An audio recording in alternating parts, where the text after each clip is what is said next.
Women especially house wife எந்த மாதிரியான stress face பண்ணுறாங்க மேம்? அதுலேருந்து எப்படி ஓவர் கம் பண்ணுறது? ஹவுஸ் ஒய்ஃப்ஸ்க்கு மெயினாக வேலிடேஷன் ஒன்று இருக்காது.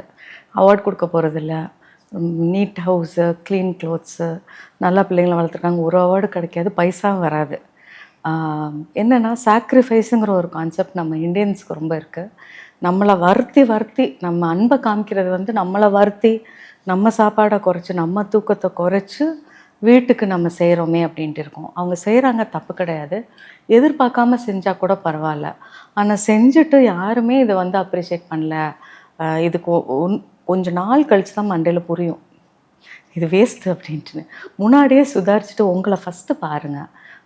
இன்னொன்று என்னென்னா, உங்கள் சந்தோஷம் வந்துட்டு யாரும் இட்லி மாதிரி தட்டில் வச்சு பரிமாற மாட்டாங்க.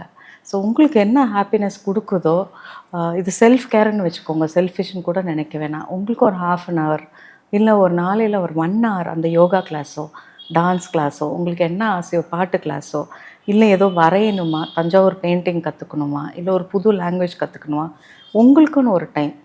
எப்போ பார்த்தாலும் நீங்கள் என்ன பண்ணாலும் மிச்சவங்களுக்குன்னு தான் இருக்கணுங்கிறது அவசியம் கிடையாது. உங்களை பார்த்துக்கோங்க. ஒரு காலகட்டத்தில் பிள்ளைங்க எல்லாம் கிளம்பி போகிறாங்க. ஐதர் படித்து வெளியில் போயிடுவாங்க, இல்லை கல்யாணம் பண்ணி வெளியில் போயிடுவாங்க. திருப்பி வீடு எம்டியாக இருக்கும். அது எம்டி நெஸ்ட் சிண்ட்ரோம்னுவோம். ஸோ அந்த டைம் ரொம்ப டிப்ரெஸ் ஆவாங்க. ஏன்னா ருட்டீன் கேட்டுரும். இத்தனை நாள் காலையில் எழுந்திரிச்சு பிள்ளைகளை கிளப்பி விட்டுட்டு ஒரு ருட்டீன் பழகிருப்பாங்க. பிள்ளைகளும் இல்லைன்னா என்ன பண்ணேன்னு தெரியாது. ஸோ ஒரு மாதிரி யூஸ்லெஸ்ஸாக இருக்கிற மாதிரி ஒரு ஃபீலிங், அந்த சமயம் டிப்ரெஸ் ஆவாங்க.